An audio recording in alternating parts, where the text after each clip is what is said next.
나눠보니까 딱 시간에 맞춰서 썬더스톰이 지나갔습니다. 아, 감사하네요. 자, 그래서 오늘은 항상 그렇듯이 또 그 슬라이드를 보면서 우리 같이 또 얘기를 나눠보죠. 어딘가요? 여기군요.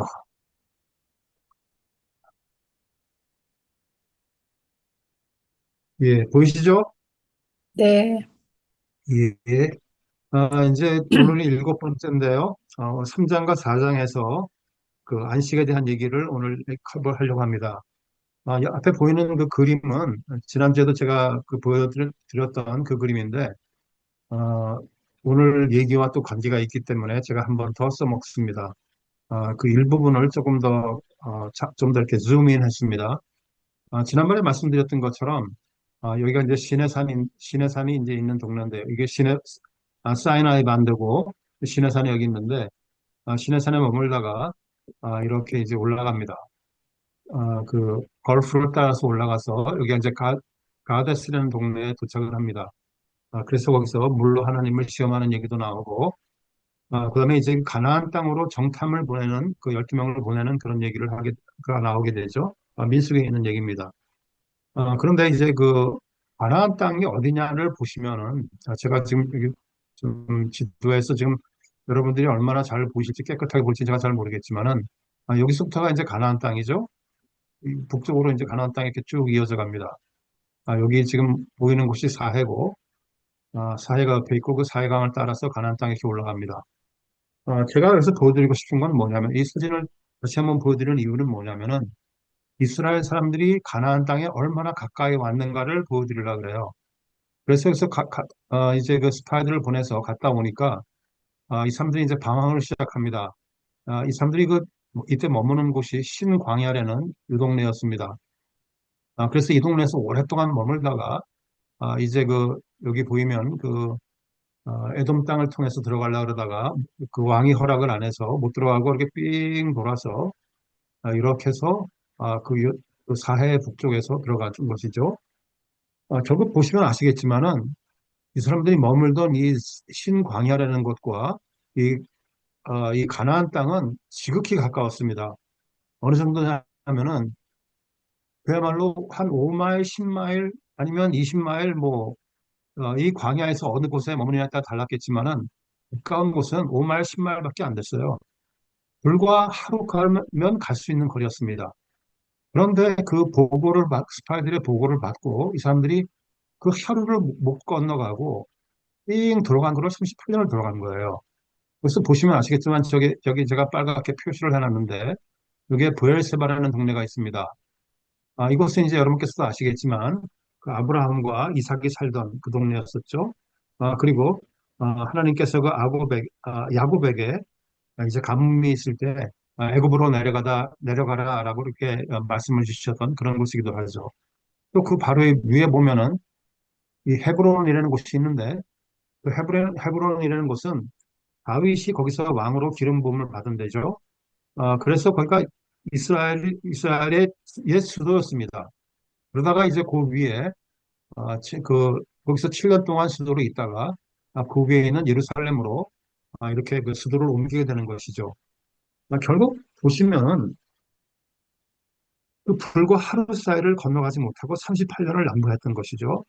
그래서 오늘 그 얘기를 좀 많이 그 안식에 대한 것을 가나안 땅에 들어가는 것도 안식에 대한 것이니까 그 얘기를 많이 하게 됩니다. 그래서 이 지도를 좀 마음속에 가지시고 이렇게 강의를 들으시면은 좀 더 쉽게 이해하실 수가 있을 것 같습니다. 항상 보여드리다시피 히브리서는 이렇게 갑니다. 제가 이제 3장과 4장을 오늘 다시 또 얘기를 하는데 말씀드렸던 것처럼 안식에 대한 얘기를 합니다. 어, 그래서 미리 좀 한 가지 말씀드리고 싶은 것은 뭐냐면 안식에 대한 얘기를 하니까 제가 안식교랑 그 교리 싸움 하는 게 아닌가 이렇게 생각하실 분도 계실 텐데 그러고 싶은 마음 전혀 없습니다. 아, 그, 그분들은 그분들대로 믿는 것이 있는 것이고 저희는 저희들대로 믿는 것이 있는 것이죠. 다만 제가 여기서 하고 싶은 거는 오늘 그 안식에 대해서 얘기하면서 말씀드리고 싶은 것은 뭐냐면은 히브리서에서 말하고 있는 안식이 도대체 뭘 말하는 건지 성경에서 말하고 있는 안식이 무엇을 의미하고 있는지 그 얘기를 여러분들께 전달드리고 싶으신 것이죠. 여러분께서 한번 잠깐 지난번에 강의를 한번 잠깐 되새겨 보시면은 제가 지난번 시간에 어떻게 말씀드렸냐면은 예수를 깊이 생각하라라는 그 3장 1절을 가지고 말씀드렸습니다. 그래서 예수를 깊이 생각하게 되면은 우리의 목적지가 어딘지 알게 되고 또 하나님이 역사하신다는 것을 의심치 않게 되고 또 우리가 끝까지 붙잡아서 안식에 이르게 된다라는 그런 세 가지 얘기를 했었죠. 그러면서 3장 11절부터 안식에 대한 얘기가 막 나오기 시작합니다. 특별히 이제 4장에 들어가면 4장 1절부터 11절까지 안식이라는 단어가 8번 나오죠. 예, 8번 나옵니다. 그런데 그것을 여러분께서 읽어보신 분들은 좀 아시겠지만은 이해하기가 쉽지가 않아요. 왜 그러냐 하면은 말은 간단한데 이 안식과 저 안식과 또 이 안식이 다 다른 안식입니다. 그렇기 때문에 우리가 읽으면서도 야, 도대체 무슨 얘기를 하는 거야 하는 게 좀 이해가 쉽지 않습니다. 그래서 여러분께 오늘 그 얘기를 설명해 드리려고 하는데 구체적으로 미리 말씀드리지만은 히브리서에서 말하는 안식은 네 가지가 있습니다.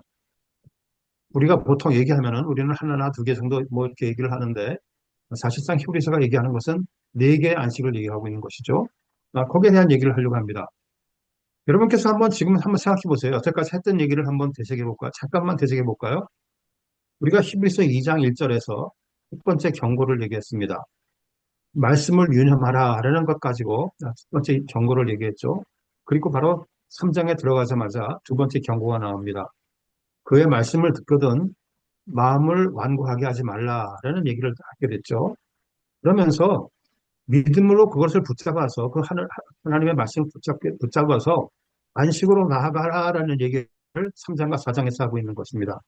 그래서 4장에 들어가면은 여호와가 준 그 가나안에 들어가는 안식이 있었는데 그 안식이 가리키고 있는 것이 있었다. 하나의 그림자였다. 그것이 가리키는 것이 있었는데 예수 그리스도가 오신 다음에 성취되는 안식도 있고 우리가 영원히 즐기게 되는 안식도 있다. 이렇게 얘기를 하고 있는 것입니다. 벌써 지금 제가 말씀드린 것만 해도 세 가지의 안식을 말씀드렸죠. 거기다가 또 하나님이 창조하실 때 안식까지 합하면 네 가지가 되는 것입니다. 자, 그래서 그 네 가지가 어떤 것인지 제가 지금부터 설명을 드릴게요. 첫 번째로 볼 수 있는 것은 뭐냐면, 뭐 우리가 역사적으로 한번 순서대로 한번 가보자고요. 제일 먼저 우리가 알고 있는 안식은 뭐냐면은 창세기에 나오는 안식입니다. 하나님께서 창조하신 다음에 어, 제7일에 그의 모든 일을 쉬셨다 하셨으며 이렇게 되면서 그 안식하는 것을 안식하는 얘기가 나오죠. 이 히브리서에 써 있는 말은 창세기 2장 2절의 말을 그대로 가져온 얘기입니다. 창세기 2장 2절을 보니까 제7일에 안식하시느니라 이렇게 되어 있죠. 이 말을 가지고 온 것입니다. 제가 두 번째 강의에서도 기억해 보시면 제가 이미 말씀드렸지만은 여기서 안식이라는 말을 해석을 우리가 어떻게 이해해야 되는가 하는 것을 제가 그때 설명을 해드렸죠. 그러면서 하나님께서는 우리에게 성경을 통해서 말씀하실 때 우리가 이해하도록 설명을 해주신다고 말씀드렸죠.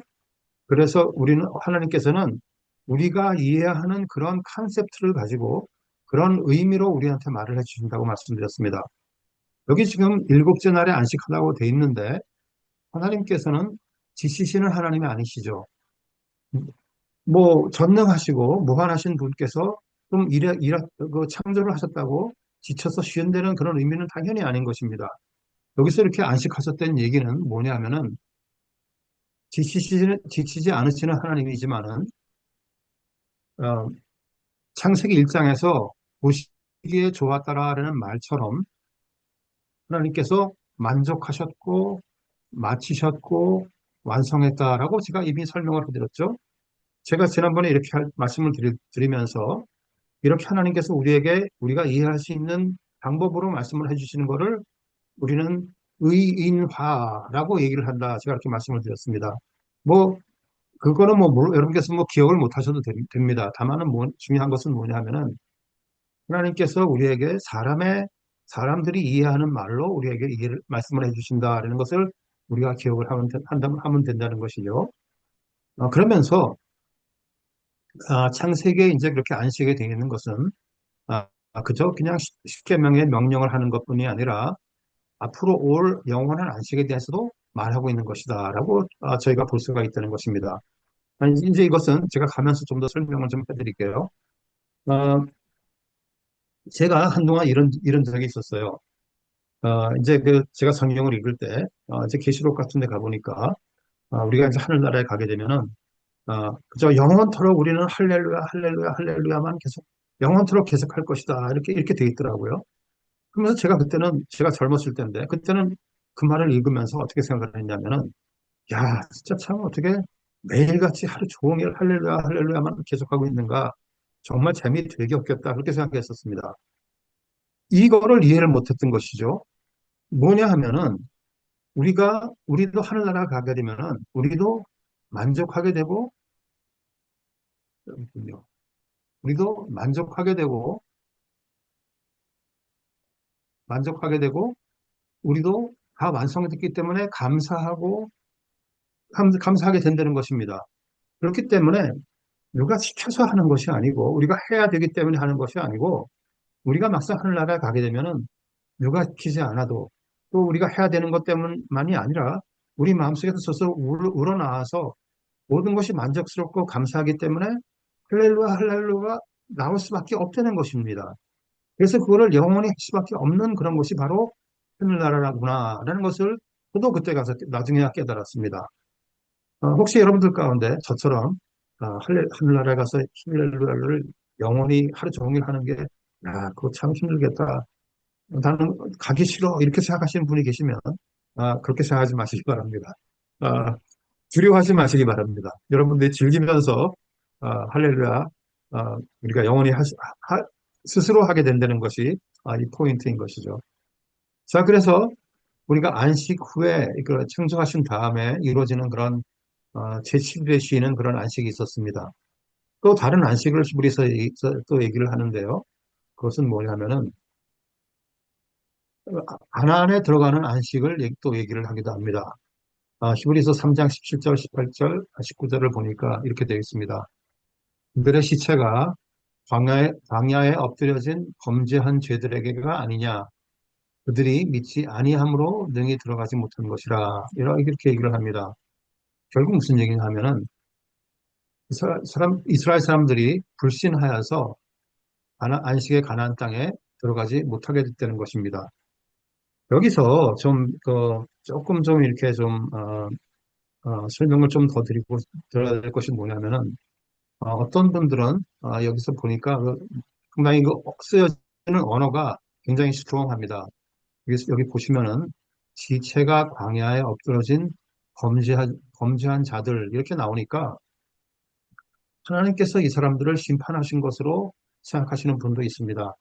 하지만 성경을 읽어보시면 여러분들도 이해하시게 되겠지만, 그것은 하나님께서 심판하셨다는 뜻이 아니라, 하나님께서 자기의 사람들을 징계를 하신 겁니다.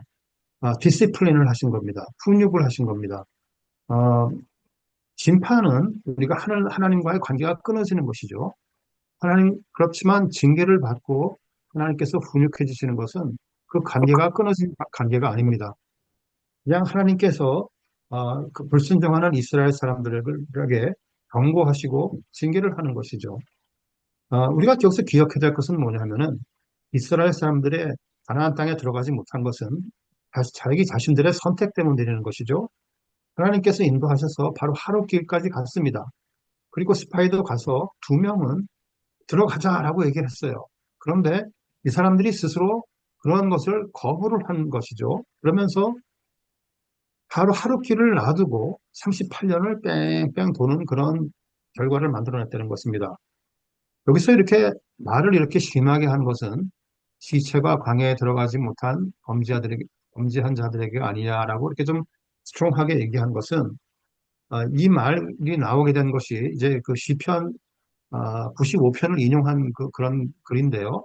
나중에 할 시편 거야? 오늘 99, 예, 교육을 잘 해가지고 그냥 시편 95편을 보면은 어떻게 되어 있느냐 하면은, 내가 40년 동안 그 세대로 말미암아 근심하여 이르기를 이렇게 되어 있습니다.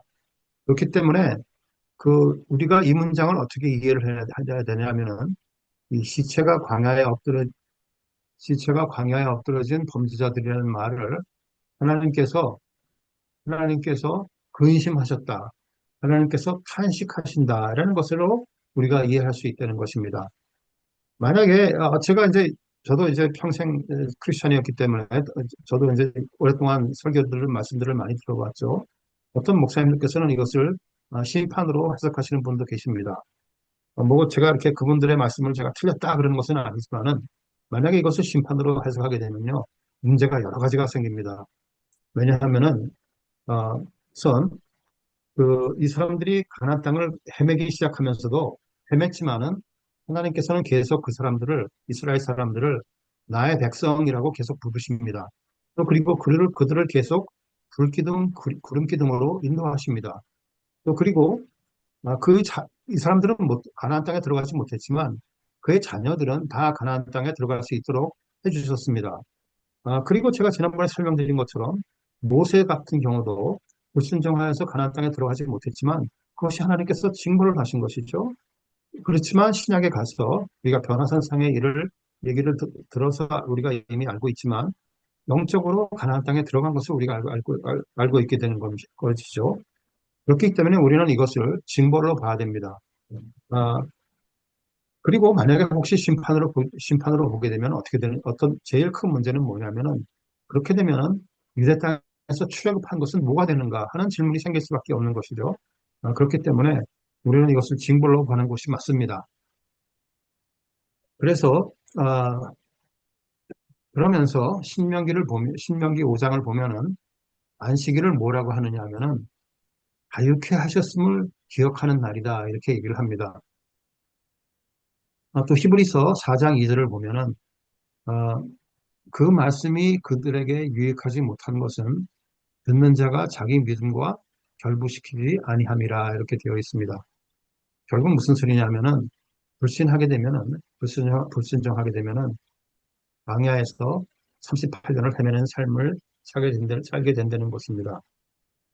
자유케 하셨지만 믿음으로 연결되지 못하게 되면은 38년 동안 광야에서도 헤매게 된다 이런 얘기를 하고 있는 것이죠. 그러면서 믿고 순종하게 되면은 가나안 땅에 들어가게 된다. 이렇게 얘기를 하는 것입니다. 과거 광야 생활이나 히브리 교회나 다 같은 상황인 것이죠. 히브리 교회 사람들이나 또 현대를 살고 있는 우리들이나 말씀을 듣고도 우리가 믿음으로 연결시키지 못하게 되면은 하나님이 약속하신 그런 풍성한 삶을 살지 못하게 됩니다. 그리고 만약에 혹시 그런 불순종이 계속되게 되면은 그 히브리서 6장에서 말하는 것처럼 떨어져 나갈 수도 있는 것이죠. 그래서 우리가 두 가지 안식을 살펴봤습니다. 하나님께서 창조하실 때 안식을 살펴봤고 또 가나안 땅에 들어가는 그런 안식을 살펴봤습니다. 또 히브리서에서 말하고 있는 건 뭐냐면은 어떤 안식을 얘기하고 있느냐면은 그리스도로 성취된 안식이 있다고 얘기하는 것입니다. 히브리서 4장 3절을 보니까 이렇게 돼 있어요. 믿는 자들은 저 안식에 들어가는 도다라고 돼 있습니다. 여기 보면은 이 들어가는 도다라는 말이 현재 진행형으로 되어 있습니다. 우리가 지금 들어가고 있다는 얘기예요. 그 말은 뭐냐면은 우리가 지금 살고 있는 예수 그리스도가 오신 이후로 이미 성취된 안식이 있다는 것이에요. already in 안식이 있다는 것입니다. 예를 들자면 어떤 것이냐 하면은 우리가 예수를 믿음으로써 말미암아 우리의 마음에 평안이 있고 또 죄책감에서 자유하게 되고 또 영적으로 우리가 성숙하게 되고 어린 나이처럼 머물러 있는 것이 아니라 우리가 영적으로 성숙하게 되는 그런 안식도 있는 것이고 또 하나님과 친밀한 교제 이런 안식들을 우리가 이미 경험하고 있다는 것입니다. 우리는 이런 것들을 이미 already 온 그런 안식들을 우리가 경험하고 있다는 것이죠. 그렇기 때문에 만약에 불순종하게 되면은 이런 이미 성취된 약속들을 우리가 누리지 못하게 된다는 얘기를 하고 있는 것입니다. 이제 4장 7절, 8절을 보면은, 음, 이제 좀 여러분들이 이해하시기 쉽지 않은 그런 얘기가 나오기도 합니다. 거기 보면은, 만일 여호수아가 그들에게 안식을 주었다면 그 후에 다른 다른 날을 말씀하지 아니하셨으리라 이렇게 되어 있는 것이죠. 이것은 이제 아까 제가 말씀드린 것처럼 3장과 4장은 시편 95편을 많이 인용했는데요. 이것도 역시 시편 95편을 인용한 말입니다. 그런데 시편 95편은 뭐냐면은 다윗의 시예요. 가나안 땅에 여호수아가 들어간 다음에 몇백 년 후에 있는 다윗의 시입니다. 그렇기 때문에 가나안에 들어간 그 안식을 얘기하는 것이 아니라 다윗의 시가 얘기하는 안식은 또 다른 날을 얘기하고 있다라고 이것을 의미하고 있는 것이죠. 여호수아가 주었던 그런 가나안의 안식뿐 아니라 다른 안식도 있다라는 얘기를 하고 있는 것입니다. 그 다른 안식이 뭐냐? 우리가 이미 경험하고 있는 그리스도 안의 안식도 있고 또 우리가 장차 이 땅에서 하늘나라가 이 땅에 임하시면 오게 될 그런 완전한 안식도 있다. 이런 얘기를 하고 있는 것이죠. 자, 그래서 우리는 여태까지 세 개를 살펴봤습니다. 하나님께서 창조하실 때의 안식, 가나안 땅, 이스라엘 사람들이 가나안 땅에 들어갈 때 얻는 안식, 그리스도로 성취된 안식, 이것이 있다는 것이죠. 사실상 생각해 보시면은 이스라엘 사람들이 가나안 땅으로 들어가서 얻는 안식과 우리가 지금 살고 있으면서 그리스도로 성취된 이미 already 성취된 그런 안식과는 사실 비슷한 점이 많습니다. 그래서 이스라엘 사람도 가나안 땅에 들어갔으면 마음의 평안이 있는 것이고 죄책감에서 자유할 수 있는 것이고 영적으로 성숙할 수 있는 것이고 하나님과의 친밀한 교제를 할 수 있는 것이었죠. 그래서 사실 그 가나안의 안식과 우리가 지금 겪고 있는 그런 우리가 이미 인조할 수 있는 우리가 이미 경험하고 있는 그런 안식은 사실 비슷한 안식이다 이렇게 볼 수도 있는 것입니다. 자, 세 개를 말씀드렸으니까 이제 마지막 하나가 남았는데 그 마지막 하나는 여러분도 너무나 잘 아시는 영원한 안식이죠. 이것은 아직 이미 온 것이 아니고 아직 오지 않은 but not yet의 그런 안식입니다. 이제 그 안식은 히브리서 4장 9절에서 말하고 있는 안식인데요. 그것은 뭐냐면은 안식할 때가 하나님의 백성에게 남아있도다라고 말을 하고 있는 것이죠. 아직 우리에게 남아있으니까 앞으로 오게 될 그런 안식이라는 것입니다. 그 다음 절에 보니까 그날에는 하나님께서 쉬신 같이 우리도 일을 쉬게 된다는 것이죠. 결국은 태초로부터 있었던 영원한 안식을 우리가 회복하게 된다 이런 얘기를 하고 있는 것입니다. 그러면서 그러므로 우리도 저 안식에 들어가기를 써야 된다 이렇게 얘기를 하고 있는 것입니다. 믿음으로 하나님의 약속을 성취하는 그런 안식 속으로 들어가라 이런 얘기를 하고 있는 것이죠. 자, 이제 이렇게 네 가지의 안식을 살펴봤습니다. 그런데 이렇게 네 가지의 안식을 얘기했는데 이 안식이 말하고 있는 의미가 있다는 것을 지금부터 살펴보려고 그래요. 그래서 좀 미리 말씀드리면은 그 안식일의 의미는 뭐냐면은 더구나 그리스도가 오신 다음에 그 성취된 안식일의 의미는 뭐냐 하면은 미리 말씀드리면은 어떤 하루를 정해서 기념하는 것이 아니라 믿음 안에서 사는 것이 더 중요하다는 의미라는 얘기를 할 것이고요. 또 하나는 뭐냐면은 안식, 안식일을 지키는 그런 행위로 스스로를 구원하려는 아니면은 스스로를 증명하려는 그런 열심보다 삶 속에서 은혜 안에 거하는 것이 더 중요하다라는 얘기를 지금부터 제가 하려고 합니다. 왜 이렇게 얘기하는지를 제가 설명해 드리려고 그래요. 자, 그래서 안식의 의미를 좀 생각해 보려고 합니다. 첫 번째, 출애굽기 31장을 보니까 이렇게 되어 있습니다. 너희는 안식일을 지키라. 이는 나와 너 사이에 너희 대대의 표징이니 이렇게 되어 있습니다. 나는 너희를 거룩하게 하는 여호와인 줄을 너희가 알게 함이라 이렇게 되어 있습니다. 결국 무슨 소리냐면은 우리가 지키는 그런 육체적이나 사회적인 그런 안식일은 가리키는 것이 있는 하나의 표징이라는 것입니다. 하나의 사인이라는 것이에요. 우리가 하이웨이를 가다 보면은 그런 사인을 자주 봅니다. 이제 뭐 특별히 그 안식과 관계 있는 것이 이제 rest area in 3 miles 이렇게 얘기를 합니다. 3마일만 더 가면은 저게 이제 rest area가 있을 것이다. 휴게소가 있을 것이다. 그렇게 얘기를 합니다. 그런 사인과 같은 것이라는 것이죠.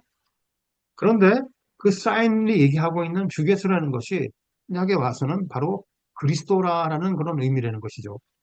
구약에서 말하고 있는 그런 안식일이 가리키고 있는 것이 있었는데 그걸 가리키고 있는 것이 뭐냐? 예수 그리스도가 오시는 것이다 라는 것입니다. 그래서 가리키고 있는 것이 뭐냐 하면은 우리 가운데 거하시면서 우리를 거룩하게 하시고 우리를 쉬게 하시는 여호와다 이런 얘기를 하고 있는 것입니다. 그래서 바로 그 아까 제가 좀 전에 말씀드린 것처럼 그 휴게소가 바로 안식처가 바로 예수 그리스도라는 얘기를 하고 있는 것이죠. 그러면서 여기 보니까 나와 너 사이에 또 거룩하게 하는 여호와인 줄을 내가 알게 함이라 이렇게 되어 있죠. 그 말을 자세히 살펴보니까 이렇게 되어 있습니다. 그냥 나와 너의 관계에서 내가 누구인지 또 너희가 누구인지 알려주는 것이 바로 안식일이다라는 얘기를 하고 있는 것이죠. 바로 그것이 출애굽기 3장 31장에서 나오는 영원한 언약에 대한 얘기고 또 그리고 후에 우리가 보게 되면 새 언약에 대한 얘기를 것입니다. 여기서 지금 말하고 있는 것을 다시 한번 정리해 드리면은 결국 이 얘기예요. 안식일은 뭐냐면은 우리가 누구느냐, 우리가 우리의 정체성에 대한 얘기라는 것입니다. 그 말은 무슨 소리냐면은 하나님이 누구시냐, 우리의 하나님이시다. 우리는 누구냐, 그의 백성이다. 이것을 가르쳐 주는 것이 바로 안식일이라는 것이에요. 그렇기 때문에 31장 출애굽기 31장 4절에 보니까 그 백성 중에서 그 생명이 끊어지리라 이렇게 되어 있는데 여기서 생명이 끊어지리라는 말은 좀 번역이 좀 우리가 그냥 죽는 것처럼 이렇게 되어 있지만 원래 그 말의 뜻은 어디서부터 잘려나간다 이런 소리예요. cut from입니다. 그래서 우리가 만약에 불순종하게 되면은 그렇게 하나님께서 우리의 하나님 되시고 또 우리가 그의 백성이라는 이런 언약 관계에서 잘려 떨어져 나가게 될 것이다. 이런 얘기를 하고 있는 것이죠. 만약에 우리가 계속 그렇게 하나님을 불순종하면은, 우리가 불순종하면 하나님께 징벌을 받지만, 만약에 계속, 그럼에도 불구하고 우리가 회개하지 않고 계속 불순종하게 되면은, 결국은 히브리서 6장에서 말하는 것처럼 떨어져 나가는 사람이 될 것이다. 라는 얘기를 하고 있는 것입니다. 자, 우리가 안식의 의미를 찾고 있는데요. 신약에 와서 이제 아까 제가 말씀드렸던 것처럼 그 사인이 가리키고 있는 것이 바로 그리스도다라는 얘기를 신약에 와서 분명하게 하고 있습니다. 바로 그것이 마가복음 2장에 나오는 얘기입니다. 안식일의 주인 되신 예수 그리스도에 대한 얘기를 하고 있는 것이죠. 마가복음 2장에 지금 이 얘기는 어떤 얘기냐면은 안식일에 예수 그리스도께서 제자들과 함께 밀밭 사이를 지나가고 있었어요. 그런데 예수 그리스도의 제자들이 그 밀밭의 밀의 뭐죠? 이삭을 잘라 먹었습니다. 그러니까 바리새인들이 그걸 보면서 비판을 했죠. 그러니까 예수 그리스도께서 그 바리새인들에게 답을 해주셨습니다. 뭐라고 하셨는지 제가 읽어드릴게요. 안식일이 사람을 위하여 있는 것이고 사람이 안식일을 위하여 있는 것이 아니다. 이러므로 인자는 안식일에도 주인이니라 이렇게 얘기를 하겠죠. 안식일이 바로 안식일의 주인이 예수 그리스도다라는 얘기를 하고 계신 것입니다. 또 그리고 골로새서 2장을 보면은 이렇게 되어 있습니다. 먹고 마시는 것이나 절기나 포하루나 안식일을 이유로 누구든지 너희를 비판하지 못하게 하라 이렇게 되어 있습니다. 이것들은 장래일의 그림자이나 몸은 그리스도의 것이니라 이렇게 되어 있죠. 결국 뭐냐 하면은 무슨 얘기냐 하면은 안식일이 그리스도를 가리키는 것이라 가리키는 그림자라고 얘기를 하고 있는 것이죠. 그러면서 그렇게 가리키는 것이 그리스도시며 율법적인 의식 준수로부터 우리가 자유할 수 있다 이 말이에요. 이 말은 무슨 소리냐면은 아까 우리가 읽었던 것처럼 먹고 마시는 것이나 절기나 소하루나 안식일이나 이런 것 가지고 우리가 지키느냐 안 지키느냐가 그렇게 중요하지가 않다는 것입니다. 그것이 중요한 것이 아니라 어, 우리가 그런 것으로부터 자유가 되어야 된다, 자유할 수 있어야 된다라고 얘기하는 것이죠. 그러면서 히브리서 3장 4장도 골로새서와 똑같은 내용을 얘기하고 있습니다. 그러면서 특정 요일이 아니고 안식은 그리스도를 가리키는 것이다라고 얘기를 하고 있는 것이죠. 그래서 우리가 예수 그리스도가 구원사역을 맡으셨는데 우리가 그 구원사역을 신뢰함으로써 우리가 안식에 들어갈 수가 있어야 된다라는 얘기를 하고 있습니다. 그러면서 죄와 슬픔, 노력 이런 것을 벗어나서 이제 새 땅이 오고 새 하늘이 온 그런 영원한 안식을 기대하도록 권면을 하고 있는 것이죠. 결국 무슨 소리냐면은 안식일의 계명은 어떤 하루를 숨기려는 계명이라기보다는 예수 그리스도 안에 거하는 안식이 중요한 것이다. 이렇게 얘기를 하고 있는 것입니다. 아까 제가 말씀드린 것처럼 구약의 그런 그 안식일은 가리키고 있는 것이 있었다 그랬죠. 하나의 신호판이라고 얘기했습니다. 한 마일 후에, 3마일 후에 휴게소가 있을 것이다라고 말하는 그런 사인이라고 말씀드렸죠. 그것이 이제 예수 그리스도가 오심으로써 이제 그 효력이 다했습니다. 그래서 지금은 그 표지판을 붙잡는 것이 중요한 것이 아니라 그 레스트 에어리아의 휴게소에 우리가 이미 도착했기 때문에 그리스도의 안에 거하는 것이 더 중요한 것이죠. 그 휴게소 안에서 그리스도 안에서 우리가 안식을 취하는 것이 더 중요하다는 것입니다. 우리가 거기 히브리서 3장 4장을 읽어보면은 아까 제가 여러 번 말씀을 드렸지만은 시편 95편을 인용했습니다. 거기를 보면은 거기에 키워드가 뭐냐 하면요. 오늘이라는 단어예요. 오늘. 여기를 보시면은 3장 7절을 보시면 이렇게 되어 있습니다. 오늘 너희가 그의 음성을 듣거늘 3장 13절 오늘이라 일컫는 동안에 3장 15절 오늘 너희가 그의 음성을 듣거든 4장 7절 다시 오늘이라 정하여 말씀하시되 이렇게 되어 있는 것이죠.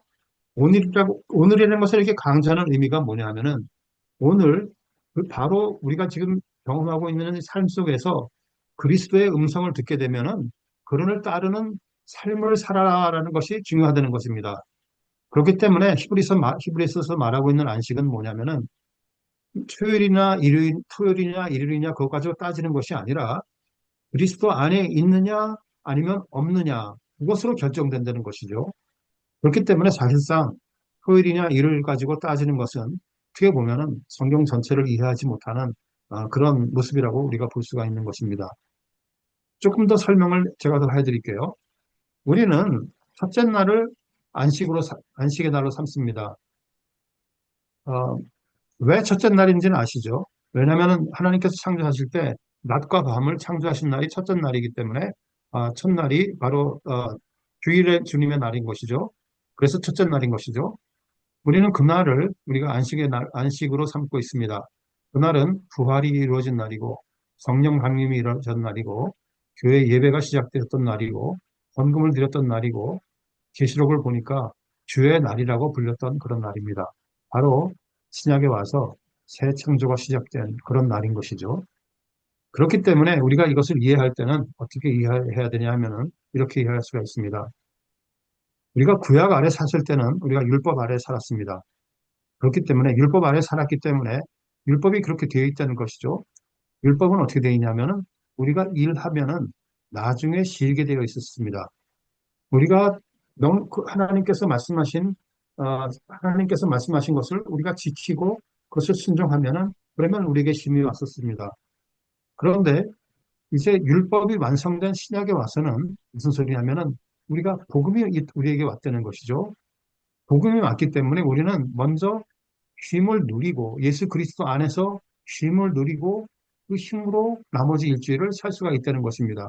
바로 그것이 복음의 말씀인 것이죠. 복음과 율법에 완전히 이렇게 차이가 나는 것을 우리가 볼 수가 있습니다. 아까도 제가 말씀드렸지만은 율법의 구조는 그렇게 되어 있습니다. 구약의 율법의 구조는 그렇게 되어 있습니다. 먼저 행하고 그 행함의 결과에 따라서 우리가 쉼을 얻을 수 있느냐, 못 쉬느냐가 결정이 되었죠. 순종해야 안식에 들어갈 수가 있었습니다. 그것이 율법의 그런 구조였던 것이죠. 그런데 이제는 그리스도께서 이 땅에 오셨기 때문에 이제는 먼저 힘을 받고 그 힘으로써 우리가 어, 그 힘으로써 우리가 일할 수가 있게 된다는 것입니다. 예수 그리스도께서 안식일을 완성하셨기 때문에 예수 그리스도께서는 이렇게 말씀하셨죠. 수고하고 무거운 짐진 자들아, 내가 너희를 쉬게 하리라. 그렇게 말씀하셨고, 또 인자는 안식일의 주인이라고 말씀하셨던 것이죠. 그렇기 때문에 신약의 구조는 무슨 얘기냐 하면은 먼저 안식을 받고 그 안식에서 힘을 얻어서 일을 해야 된다. 이렇게 말하고 있는 것입니다. 바로 그것이 그런 복음의 구조인 것이죠. 첫째 날의 안식은 무슨 의미가 있는 것이냐면은 너는 이미 구원을 받은 자이고 이미 하나님과 화목하게 된 자이고 이미 안식에 들어간 사람들이라는 것입니다. 바로 그것이 옳은 복음의 내용이라는 것이죠. 그렇기 때문에 우리는 우리가 그런 사람이기 때문에 광야 같은 삶을 살아갈 수가 있는 것입니다. 자, 이래서 우리가 첫째 날에 안식으로 삼는 것에 대해서 이렇게 설명을 해드렸는데 어, 다 이해가 되셨겠죠? 이해가 되셨으리라고 믿습니다. 이게 참 온라인은 이 질문을 Q&A를 하기가 좀 쉽지가 않아서 그렇네요.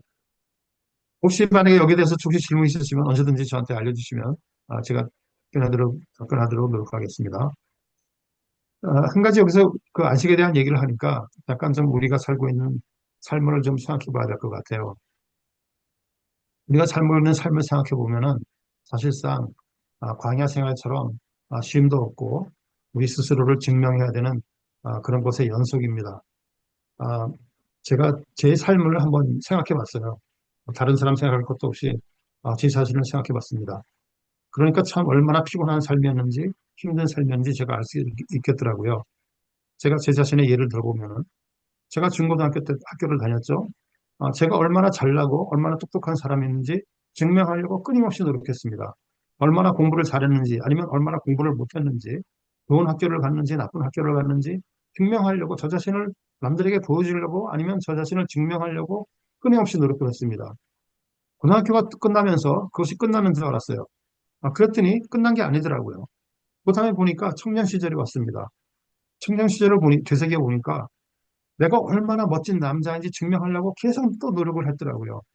내가 얼마나 멋진 남자가 친구가 될 수 있는지, 또 아니면은 얼마나 좋은 남편감인지 증명하려고 노력을 했습니다. 그래서 얻은 게 제 아내죠. 이렇게 노력을 했습니다. 아주 치열하게 노력을 했습니다. 그래서 끝난 줄 알았더니 또 부모가 돼 보니까 그게 끝난 것이 또 아니었었습니다. 애들을 키우다 보니까 내가 얼마나 훌륭한 남편인지, 좋은 남편인지, 아니면 애들에게 좋은 아버지였는지 또 증명해야 되는 것이에요. 계속 또 증명하려고 노력을 했습니다. 늙어가면은 이제 늙은 나이에 돌아오니까 제가 좀, 어, 이제 그런 것이 좀 없을 것이라고 생각했습니다. 그런데 또 여전히 그렇지 않더라고요. 여전히 지금도 내가 얼마나 능력이 있고, 내가 얼마나 지혜롭고, 내가 얼마나 존경을 받을 만한 사람인가 또 증명하려고 계속 노력하고 있었던 그런 저의 모습을 볼 수가 있었다는 것이죠. 그것이 꼭 나쁘다는 얘기는 아닙니다. 우리가 그렇게 삶을 살면서 열심히 노력하는 것이 중요하겠죠. 그런데 그것이 말하고 있는 것은 뭐냐면은 우리 삶이 참 얼마나 쉬는 것이 없는 삶인가 하는 것을 알 수가 있는 것이죠. 때때로는 우리가 교회에 오는데 교회도 쉼이 되는 것이 못하고 교회가 쉬는 장소가 되지 못하고 때때로는 우리를 더 피곤하게 하기도 합니다. 이런 것들이 왜 그렇게 오게 되느냐 하면요. 가만 생각해 보면은 결과와 세상이 요구하는 것이 결과와 능력이기 때문에 그렇습니다. 그래서 현대 삶은 결국 어떻게 볼 수 있느냐 하면은 신앙도 결국은 결과와 능력 위주로 자신을 증명하려고 하는 그런 것이 있다는 것이죠. 예를 들어 보면은 이런 것입니다. 내가 얼마나 봉사를 많이 했는지, 많이 섬겼는지, 헌신했는지, 이런 것들이 그렇게 그런 그 결과와 능력 위주의 겉모습이 될 수도 있는 것이죠. 내가 얼마나 봉사했는지 보이려고 했고, 또 내가 얼마나 잘 섬기는지 증명하려고 그랬고, 내가 얼마나 헌신하는지 다른 사람들이 알아주기를 바랐던 것이죠. 아, 그런 것들이 뭐 꼭 나쁜 것은 아니었겠지만, 그렇지만 그런 마음 속에 나 자신을 보여주려고 하는 뭔가가 있었다는 것이죠. 그렇기 때문에 우리는 증명하려고 계속 노력했다는 것입니다. 때때로 선행도 그렇다는 것이에요. 선행도 내가 얼마나 좋은 사람인지 나 자신에게 아니면 또 주위에게 알려주기 위해서 하는 것이 될 수가 있다는 것입니다. 또 어떤 경우에는 교회를 비판하는 것도 자기의 경건을 증명하려고 하는 그런 것이 될 수도 있다는 것이죠.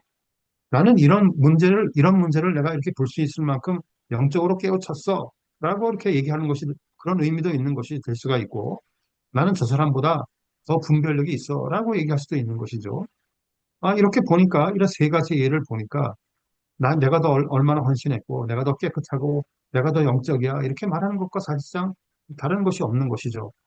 제가 조금 전에 그 교회 비판에 대한 얘기도 했지만은, 교회 비판한 얘기도 했지만은, 이것도 저 자신도 또 좀 이렇게 돌아보게 되더라고요. 이 강의를 준비하면서. 저도 때때로 이 강의를 하면서 제가 현대교회를 비판을 합니다. 물론 제가 그렇게 교회 비판을 하면서 제가 굉장히 노력을 합니다. 가능한 한 성경적인, 성경에서 말하는 것과 현대교회가 얼마나 괴리감이 있는 것인가 하는 것을 제가 그, 그것을 알려드리고 싶어서 제가 말하는 것도 있죠. 그런데 또 who knows? 저도 제 마음속에 무엇이 있는지 저도 잘 모르죠. 때때로 모를 때가 많죠. 그러면서 제 마음속에도 혹시 그것을 말하면서 제가 얼마나 경건한 사람인가를 증명해 보이려고 그러는 그런 것도 혹시 제 마음속에 있을지도 모른다는 것이죠. 그렇기 때문에 여러분들께서 들으실 때 제가 말하는 것을 가려서 듣기를 바라십니다. 바라고 있는 것입니다. 어, 어쨌든 간에 이런 예들을 보아서 우리가 알 수 있는 것처럼 이런 예들을 보면은 순종 같아 보입니다. 하지만 이것들이 만약에 혹시 내가 뭔가 증명해 보이려고 그러는 것이 있고 내가 혹시 남에게 보여달라 보여주려고 그러는 것이 있게 되면은 그것이 율법적인 행위가 될 수가 있는 것이고 본래가 될 수가 있는 것이죠. 그렇게 때문에 그렇게 되면은 그렇게 증명하게 되는 것이 되면은 그렇게 되면 결국은 다시 우리는 노예로 돌아갈 수밖에 없다는 것입니다. 우리가 지난 시간에 그 출애굽하는 사람들이 그 부추, 파, 마늘 이런 거를 얘기를 하면서 양념 투정하고 반찬 투정하고 디저트 투정하는 그런 얘기를 했었잖아요. 마찬가지입니다. 그렇게 투정하면서 결국은 종의 모습으로 다시 돌아가려고 하는 그런 모습이 우리 속에 있을 수 있는 것이죠. 결국 그렇게 되면은 온전히 우리가 만족할 수가 없고 쉼이 없고 피곤한 삶이 되는 것입니다. 그렇게 되면은 우리 마음속에 복음이 없게 되는 것이고 종에서 풀려나게 되더라도 우리는 파와 마늘을 찾게 된다는 것이죠. 항상 이렇듯이 우리가 보면은 우리는 모든 것이 행위와 아니면 마음속에 무엇이 있는가 이 두 가지 가지고 우리는 씨름할 수밖에 없습니다. 그것이 결국은 율법이냐 복음 아래에 있는 것이냐 가지고 우리가 스트로글 하게 되는 것이죠. 그렇기 때문에 그것을 우리가 때때로 그것을 헷갈릴 때 한 가지 쉽게 알아볼 수 있는 방법이 있는데 그것이 바로 뭐냐 하면은 아, 쉽게 바라볼 수 있는 잣대가 있는데 그것이 바로 뭐냐 하면은 우리가 뭔가 증명하려고 하거나 아니면 뭔가 내세우려고 하거나 내가 남에게 뭔가 보여주려고 하면은 그것이 반드시 종교적이 되고 율법적이 된다는 것입니다. 그렇기 때문에 그저 우리가 진실되게 하는 것이 중요한 것이죠. 만약에 어, 증명하고 또 내세워서 다른 사람들에게 뭔가 보여주려고 하게 되면은 율법적이 된다는 것입니다. 그렇기 때문에 예수 그리스도께서는 우리에게 말씀하실 때 너 자신을 증명해 아니면 네가 좋은 신자임을 보여줘라고 말씀하시지 않으셨다는 것이죠. 오히려 예수 그리스도께서는 어떻게 말씀하셨느냐 하면은 수고하고 무거운 짐을 진 자들아 다 내게로 오라 이렇게 말씀하셨던 것입니다. 나는 마음이 온유하고 겸손하니 내게 배우라 이렇게 말씀을 하셨던 것이죠. 그래서 그 말씀은 결국 무슨 뜻이냐면은 이렇게 증명하려고 그러고 내세우려고 그랬던 그리고 보여주려고 그랬던 우리들을 그리스도 자신의 안식으로 쉬게 하시려고 부르신다. 그런 의미라는 것을 우리가 알 수가 있는 것입니다. 우리가 그 안식의 의미를 찾고 있는 것을 얘기하고 있는데요. 그 안식을 히브리서 3장과 4장은요. 믿음으로 연결합니다. 히브리서 4장 11절에 보니까 이렇게 돼 있어요. 그러므로 우리가 저 안식에 들어가기를 힘쓸지니 이렇게 되어 있습니다. 무슨 소리 하면은 증명하려고 애쓰는 그런 현대인들에게 증명하려고 하는 그런 행위 대신에 그리스도를 신뢰하면서 그의 안식 속에 들어가도록 권면하고 있는 것이죠.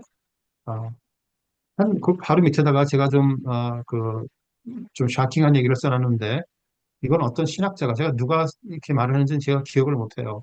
그런데 그 어떤 신학자가 이렇게 얘기를 했습니다. 하나님 혹은 안식으로부터 우리를 분리시키는 것은 죄가 아니고 망할 선행이다. 이렇게 얘기를 했어요. 이것이 무슨 얘기냐면은 선행의 행위만 보게 되면요. 우리 자신이 의롭게 생각되면서 회개조차도 안 하게 된다는 것입니다. 무슨 소리냐면 제가 조금 더 설명을 해드릴게요. 예를 들어서 한번 우리가 착하게 살다고 생각해 봅시다. 또 우리가 봉사를 잘한다고 생각해보고 우리가 또 성경 공부를 열심히 한다고 생각해 봅시다. 그렇게 되면 우리가 하나님께서 나를 이미 받아주셔서 내가 이미 착하게 살고 봉사하고 성경 공부를 잘했기 때문에 하나님께서 이미 나를 잘 받아주셨어. 그러면서 내가 하나님께 회개를 하지 않게 된다는 것이죠. 그래서 하나님께서 우리가 떨어질 수 있다는 것입니다. 무슨 소리냐면은 착하게 살고 봉사하고 성경 공부하는 행동에만 포커스하게 되면요. 우리가 회개할 것도 없어진다는 것이에요.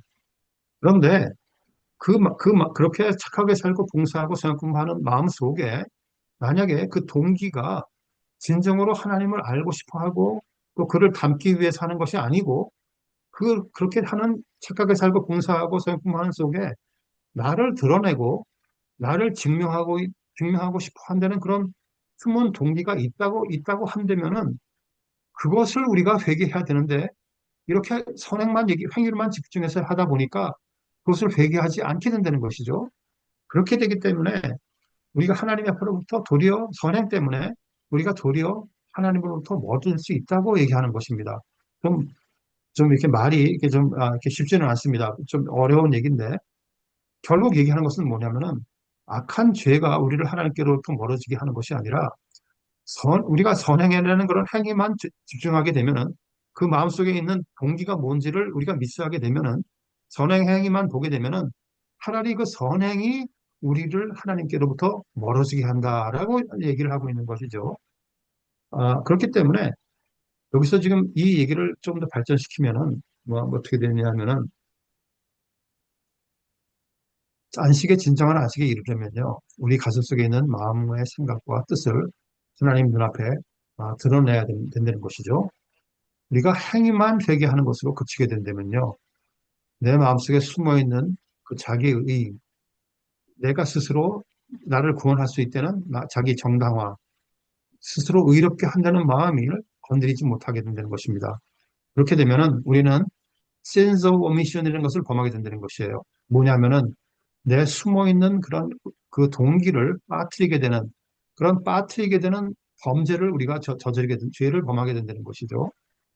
어, 일반적으로 우리는 회개라는 것은 무슨 잘못된 행동을 했을 때 그것을 우리가 회개하는 것이라고 우리는 생각하고 있습니다. 그런데 성경은 떻게 얘기를 하냐면은 우리가 선행조차도 타락한 동기가 있을 수 있다고 얘기를 합니다. 그 대표적인 얘기가 누구냐 하면은 바로 바리새인들이죠. 그 사람들도 선행을 많이 했습니다. 선한 삶을 살았습니다. 그런데 그 사람들 마음속에 깊은 곳에 그 사람들이 인정하건 안 하건 그 마음속에 예수 그리스도만이 볼 수 있는 것이 있었는데 그것이 뭐냐? 그 깊숙한 곳에 자기를 드러내려고 하는 마음이 있었던 것이죠. 자랑하려고 하는 마음이 있었습니다. 그렇기 때문에 남을 비판했던 것이죠. 바울도 똑같았습니다. 그리스도를 만나기 전에 자기가 정교성이 있고 율법성에 대한 그런 자랑이 있었기 때문에 믿는 사람들을 박해하려는 것이죠. 그렇기 때문에 우리는 행위를 회개하는 것에 그치면 안 되는 것입니다. 우리의 동기를 살펴야 되는 것이죠. 그러지 못하게 되면 아까 제가 말씀드린 것처럼 sense of omission, 빠뜨리는 죄를 우리는 범하게 된다는 것이죠.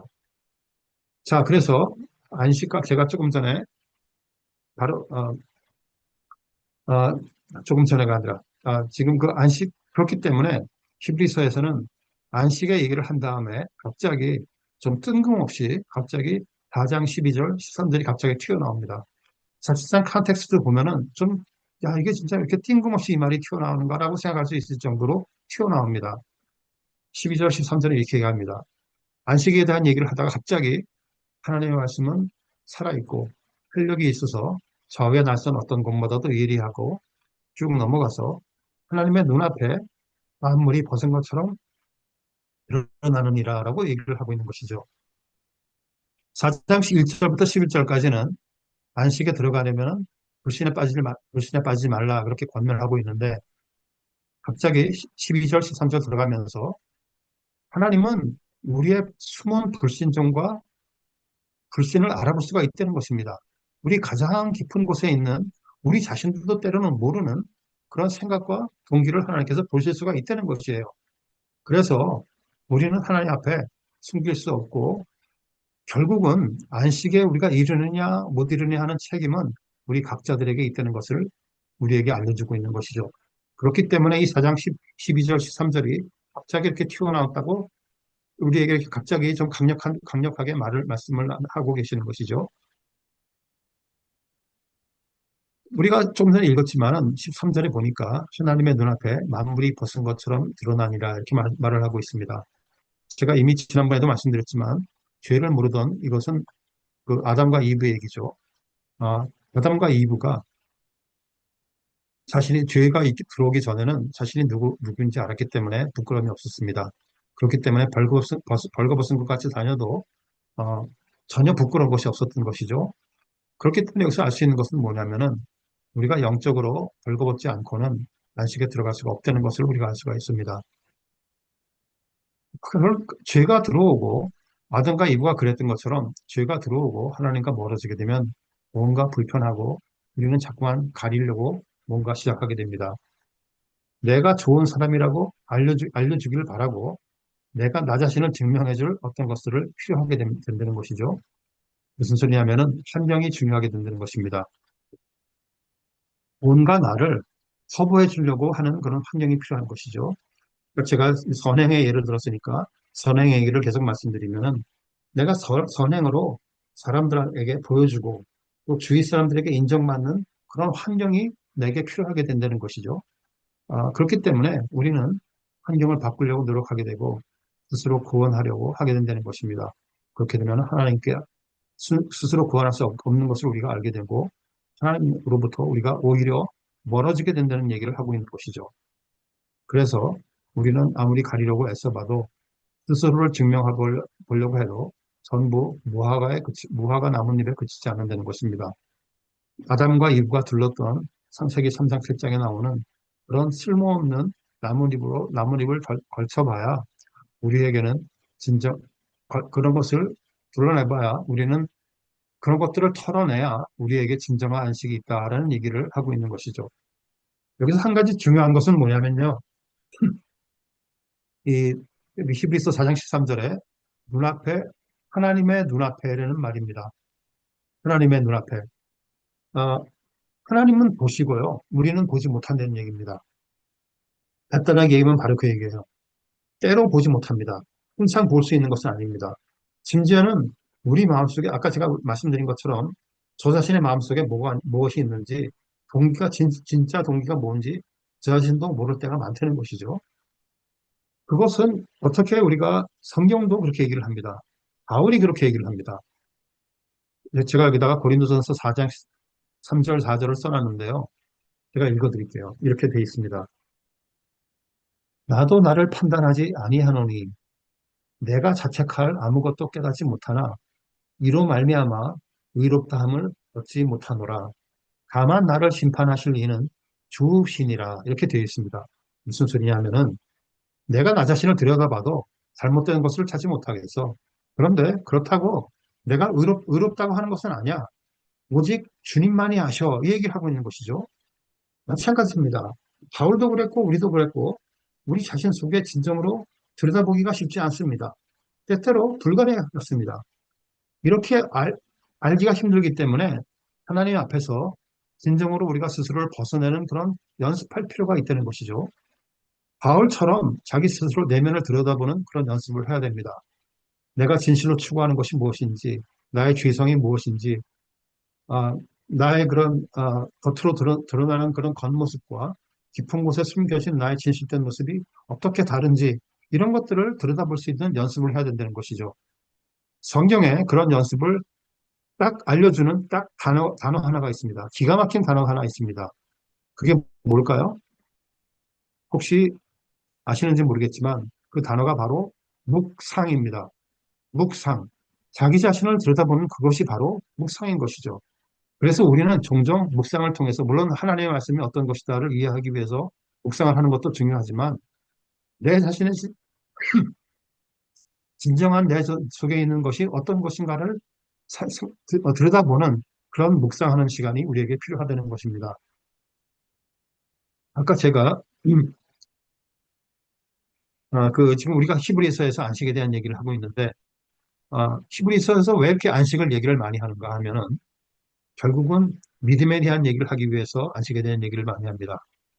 왜냐하면은 안식이라는 것도 그 완성도가 때문이 아니라 그 방향성으로 드러나는 열매이기 때문에 그렇습니다. 무슨 소리냐 하면은 안식은 우리의 믿음의 방향을 알게 된다는 것이죠. 무엇을 믿는가 그것이 바로 그것이 보여주는 것이 열매를 안식이라는 것이 우리가 무엇을 믿는가 하는 것을 그 방향에 따라서 우리에게 보여주는 것이기 때문에 그렇습니다. 우리가 완전히 믿어서 안식이 온다가 아니고 우리가 올바로 하나님을 바라보고 믿게 되면은 안식이 온다라고 얘기를 하고 있는 것이죠. 그렇기 때문에 올바로 믿기 위해서는 올바로 바라보기 위해서는 그리스도를 깊이 생각해야 된다라고 얘기를 하고 있는 것입니다. 그리스도를 바라보고 그가 하신 일에 기대는 그런 신뢰의 열매가 바로 안식이라고 얘기하고 있는 것입니다.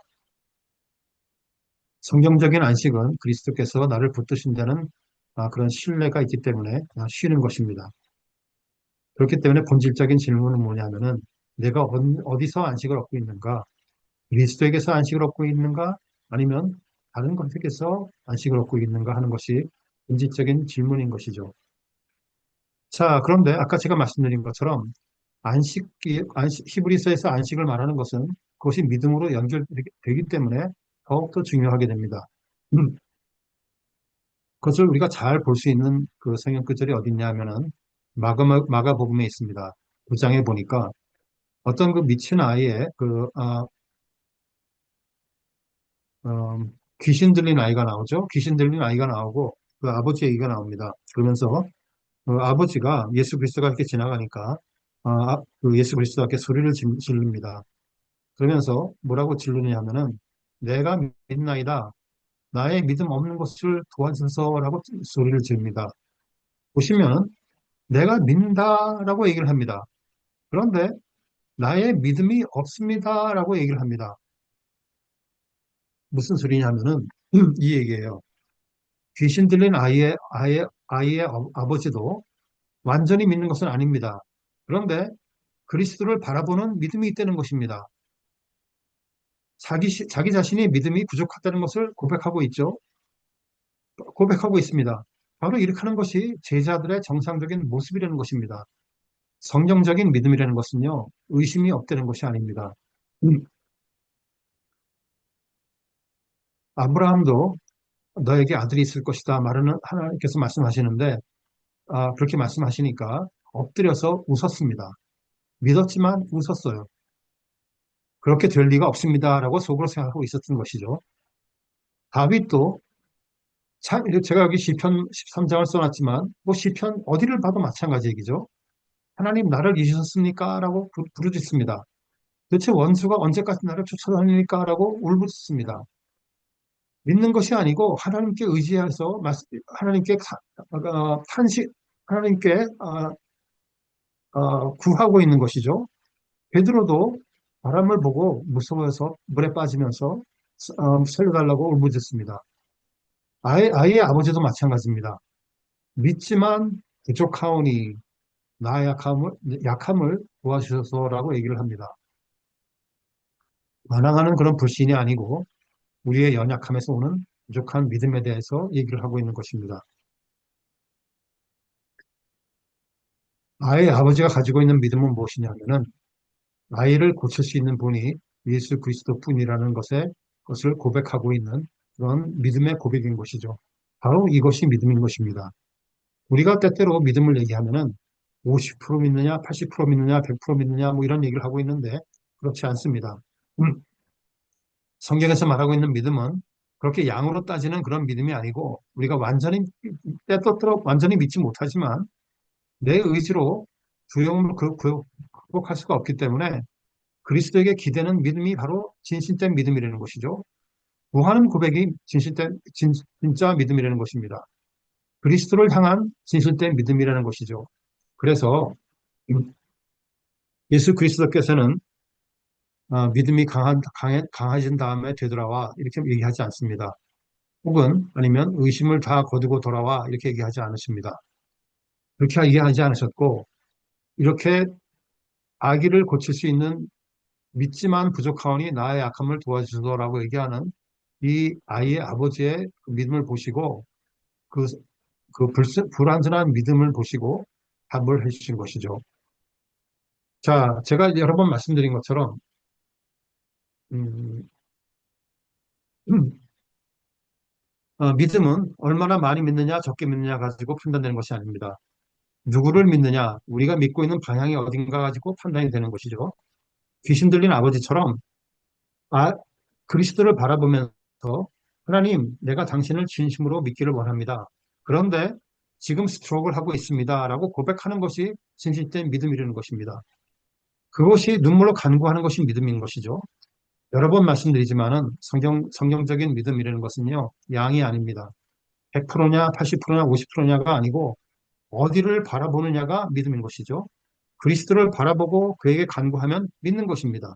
그래서 다시 안식으로 돌아가서 얘기를 마지막 말씀을 드리면은 믿음과 안식을 이렇게 연결하게 되면은 결국 무슨 소리냐면은 안식은 우리가 예수 그리스도를 바라보는 그 방향이 올바를 때 우리가 얻게 되는 것이 안식이라는 것이죠. 그래서 우리가 그렇게 예수 그리스도를 바라보고 믿게 되면은 우리에게 있는 그 네 가지 안식이 다 우리의 것이 될 것이다라고 얘기하고 있는 것이 바로 히브리서 3장과 4장에서 말하고 있는 안식의 내용인 것입니다. 자, 오늘 제가 여기까지가 오늘까지 제가 준비한 강의인데요. 제가 말하면서도 제 속으로 이제 좀, 이게 지금 이해가 될까, 말까, 이렇게 좀 이렇게 퀘스천러블 해지더라고요. 그 좀 내용 가운데 조금 정확히 무슨 말인가 좀 이해가 안 되는 부분도 있었을지 모르겠어요. 그래서 혹시 여러분들 가운데 그런 것이 있으시면 저한테 이메일을 주시거나 아니면 카톡을 올려주시면 제가 그것을 다시 한번 좀 더 정확하게, 좀 더 클리어하게 설명할 수 있도록 노력해 보겠습니다. 그리고 한 가지만 더 광고를 드릴게요. 제가 다음 시간이 마지막 시간입니다. 제가 이 강의를 하다 보면은요, 저는 여러분들의 얼굴을 못 봅니다. 거의 볼 시간이 없습니다. 그래서 여러분들 가운데 제가 얼굴을 아는 사람은 아는데, 아직까지도 제가 이제 다음 주가면 마지막인데, 아직까지도 누가 누군지 모르는 경우도 아직 많이 있습니다. 이게 온라인 강의의 참 약점이에요. 그래서 제발 부탁드리는데, 교회에서 저를 보시면, 제가 지금 그 강의를 듣고 있습니다. 제 이름이 누구누구입니다. 라고 꼭 좀 알려주세요. 생각해 보세요. 시험 공부를 8주간 같이 했는데 서로 누군지도 모르면 얼마나 한심하겠습니까? 그리고 여러분들이 여기 나오는 조그만 얼굴 가지고 제가 여러분이 누가 누군지 알기가 힘들어요. 좀 이해해 주시고 저를 보시고 꼭 좀 제가 누구이다 라고 꼭 좀 알려주세요.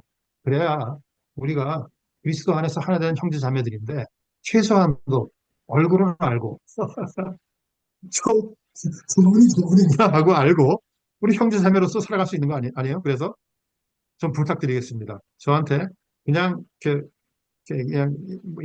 눈짓 한번 하고 지나가지 마시고 제가 누굽니다. 꼭 좀 얘기해 주세요. 김현지 자매, 내가 몇 번 얘기했는데 아직까지 얘기 안 했어요. 알았어요? 네. 얘기해 줘야 돼. 근데 알았죠? 저희가 예배가 보통 근데 1시 45분부터 시작해가지고 못 마주쳤을 수도 있습니다. 맞아요. 그럴 수도 네. 있지. 청년의 사람들은 사실 좀 그렇지. 하여간 언제 차 시간 나면 꼭 좀 얘기해 주세요. 네. 오케이? 예, 알겠습니다. 좀 부탁드립니다. 네. 여기 얼굴이 보이는 분들도 저한테 꼭 좀 얘기해 주세요. 예, 이 작은 얼굴로 여러분들 누군지 알아보기 쉽지 않아요. 드리겠습니다. 자, 오늘도 제가 잠깐 기도드리고 그리고 마칠게요.